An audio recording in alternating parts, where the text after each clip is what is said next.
Bapak Ibu Saudaraku yang terkasih dalam Tuhan Yesus, hari ini kita akan berbicara tentang apa itu keadilan. Dan kenapa bacaan firman Tuhan saat ini mau disampaikan bagi Bapak Ibu Saudara dan saya. Ada 3 poin penting yang dapat saya tarik dari bacaan ini yang mau disampaikan bagi kita. Kenapa keadilan itu menjadi persoalan yang harus kita bicarakan saat ini, yang harus kita renungkan saat ini. Bapak Ibu Saudaraku yang terkasih dalam Tuhan Yesus, keadilan yang sesungguhnya sudah tidak ada lagi dalam kehidupan kita dewasa ini. Orang berharap bahwa ada hukum yang membantu orang untuk hidupnya tertib, supaya keadilan itu dinyatakan. Lalu muncullah legenda Yunani, Dewi Yustitia tadi itu, Yustitia, menjadi lambang orang yang adil. Tapi sayangnya kita tidak menemukan keadilan itu. Bahkan di gereja pun kita tidak bisa pungkiri bahwa di gereja itu juga keadilan itu tidak ada.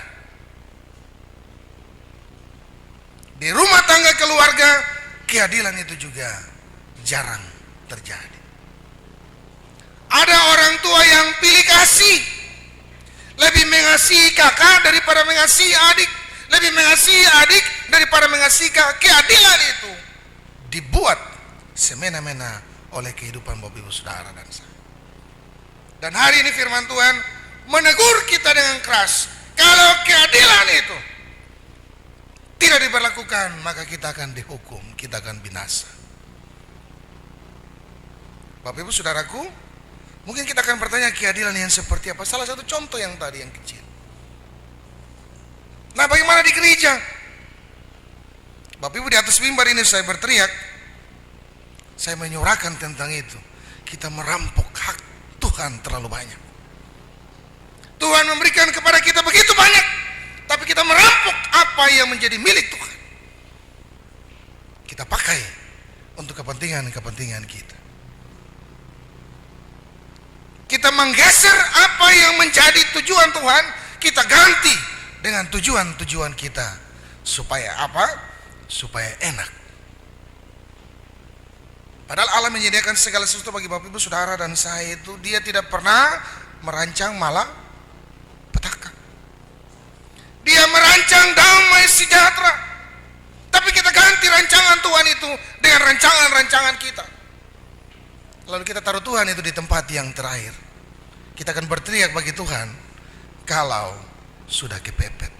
Air sudah sampai di batang leher, kita harus minum sedikit-sedikit dulu, baru ketemu baterai Tuhan. Bapak Ibu Saudaraku yang terkasih dalam Tuhan, saya ada mendengar sebuah istilah atau mungkin pepatah, orang yang disayang pasti akan ditegur. Orang yang dikasihi pasti akan ditegur. Kalau seorang anak yang melakukan kenakalan, yang melakukan masalah, kalau orang tuanya tidak pernah menegur, maka orang tua itu dia membiarkan anak untuk jatuh dalam dosa. Tapi karena orang tua mengasihi anaknya, maka dia akan menegur. Bapak Ibu Saudaraku yang terkasih dalam Tuhan Yesus, sampai di sini lalu teguran Tuhan datang bagi Bapak Ibu Saudara dan siapa yang mengubah keadilan itu dengan ipuh. Bapak Ibu, ipuh itu racun. Jadi ketika ada saudara dan saya yang mendatangkan sakit hati, masalah bagi orang lain, duka bagi orang lain, terkutuklah dia. Sebab itu, Bapak Ibu Saudaraku yang terkasih dalam Tuhan Yesus, kebenaran firman Tuhan saat ini mau mengingatkan bagi Bapak Ibu Saudara dan saya, sebagaimana dituliskan dalam introitus kita. Sebab beginilah firman Tuhan kepada kaum Israel, carilah aku, maka kamu akan hidup. Hidup yang dimaksud ini iman kita bertumbuh. Bukan hidup seperti yang kita bilang, bangun pagi, kita masih ada napas, tidak. Tapi hidup yang dimaksud adalah iman kita bertumbuh ke arah yang Tuhan kehendaki. Bapak Ibu Saudaraku yang terkasih dalam Tuhan, Amos itu seorang yang biasa, yang dipakai Tuhan, yang dipanggil oleh Tuhan. Pekerjaannya hari-hari itu adalah seorang gembala, orang yang memungut, orang yang mengumpulkan buah arah, lalu menjualnya untuk mendapatkan kehidupan. Tuhan memakai dia. Tuhan memakai dia untuk menegur bangsa Israel. Kenapa Tuhan pakai orang yang terendah? Kenapa Tuhan tidak pakai orang yang punya kedudukan, orang yang punya jabatan, orang yang punya kelas? Kenapa Tuhan tidak pakai? Tuhan mau pakai orang yang terendah supaya setiap orang yang percaya kepada Tuhan harus merendahkan diri. Itu maksud Tuhan. Lalu kenapa Tuhan memakai Amos untuk menegur bangsa Israel pada saat itu? Sebab Tuhan mengasihi bangsa Israel. Tuhan mengasihi saudara dan saya. Oleh sebab itu firman Tuhan datang bagi saudara dan saya. Jangan kita membuat keadilan itu menggantinya dengan ibu. Bapak Ibu Saudaraku yang terkasih dalam Tuhan, oleh sebab itu ketika kita bekerja, dimanapun kita ada, harus kita mengatakan ya di atas ya dan tidak di atas tidak.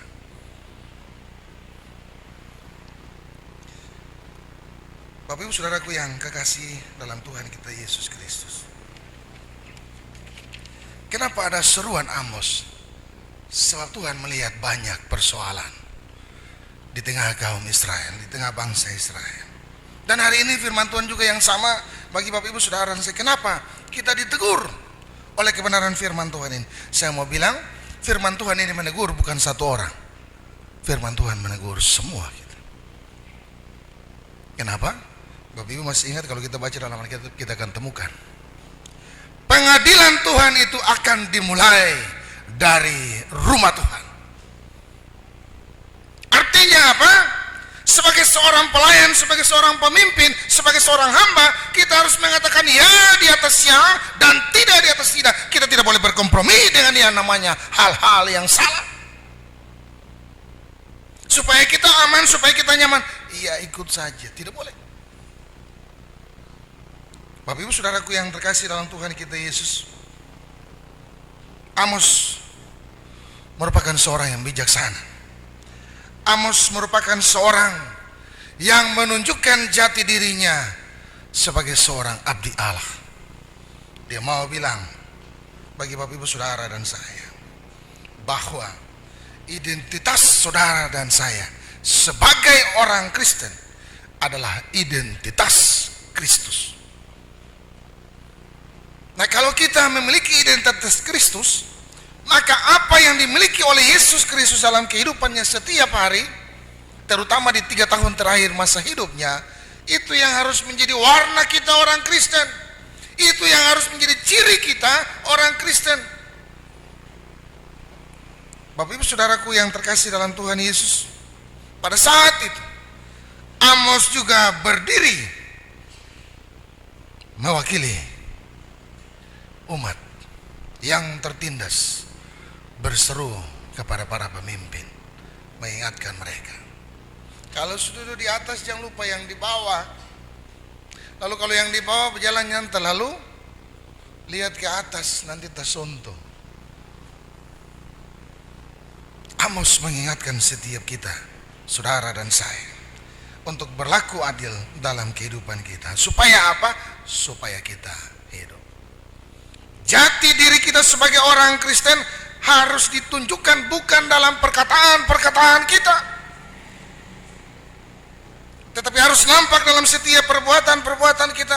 Bukan dengan kita pergi ke gereja orang akan tahu oh iya orang Kristen, padahal pulang gereja kita berbuat rusuh lebih daripada orang yang tidak mengenal Tuhan Allah. Bapak Ibu Saudaraku yang terkasih dalam Tuhan Yesus, saya biasa menggunakan istilah yang biasa saya pakai. Semakin banyak gereja, maka semakin banyak terjadi kerusakan moral Kristen. Semakin banyak gereja berdiri, maka semakin banyak orang Kristen anak muda merusak nama Tuhan, mempermalukan nama Tuhan. Apalagi sudah dekat-dekat suber-ber begini, sedikit lagi di mana-mana mulai terjadi kerusuhan kiri kanan, rusuh kecil-kecil. Yang buat bukan orang yang tidak mengenal Tuhan, orang yang mengenal Tuhan, orang yang telah percaya dan menyatakan iman percaya, saya pengikut Kristus. Tapi kelakuan kita sebaliknya anti Kristus.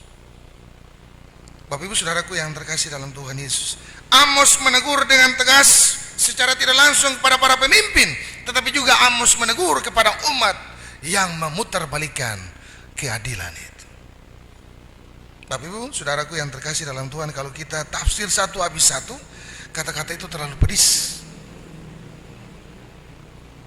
Jalan menuju hidup hanya satu, melakukan ya di atas ya dan tidak di atas tidak. Itu yang dikehendaki Tuhan. Itu adalah sahabat Tuhan. Itu adalah saudara Tuhan. Itu adalah keluarga Tuhan yang melakukan apa yang Tuhan kehendaki. Bapak Ibu Saudara yang terkasih dalam Tuhan kita Yesus Kristus, keadilan yang berasal dari Allah harus kita nyatakan. Dimulai dari mana Bapak Ibu? Dimulai dari diri kita pribadi. Jangan kita berlaku curang dengan diri kita. Kenapa kita berlaku curang dengan diri kita? Contoh seperti apa? Kalau sudah menyatakan keputusan ketika kita bangun di pagi hari, apa yang harus kita buat? Maka keputusan itu yang harus dilaksanakan. Saya biasa bilang, ketika bangun kita berdoa untuk apa yang nanti akan kita lakukan di hari ini. Lalu ketika hari ini kita awali, maka lakukanlah apa yang telah kita doakan. Jangan melakukan yang lain. Kalau kita sudah berdoa, Tuhan hari ini saya punya rencana ini dan ini dan ini dan ini, maka lakukanlah apa yang telah kita doakan itu, supaya apa yang telah kita doakan itu tetap diberkati oleh Tuhan. Kita tidak akan menyimpang ke kanan dan ke kiri. Bapak Ibu Saudara yang kekasih dalam Tuhan Yesus, saat ini kita dihantar dengan tema besar hidup bersama dalam kepedulian, supaya mereka semua menjadi satu. Bapak Ibu Saudara, kalau kita saling memperhatikan satu dengan yang lain, maka keadilan itu dia nyata dalam kehidupan kita. Kita tidak mementingkan yang satu lalu mengabaikan yang lain, tetapi harus merata. Merata juga dalam klasifikasi yang seperti apa. Kita juga harus bertindak bijak, minta Roh Kudus itu, supaya dengan Roh Kudus itu kita dimampukan untuk melakukan yang baik, yang berkenan bagi Tuhan. Tidak ada yang tidak mungkin bagi Tuhan, Bapak Ibu. Tuhan berkata, marilah kepadaku semua yang letih lesu dan beban berat, aku akan memberikan kelegaan. Minta kepadaku, maka akan kuberikan. Carilah, maka engkau akan mendapat.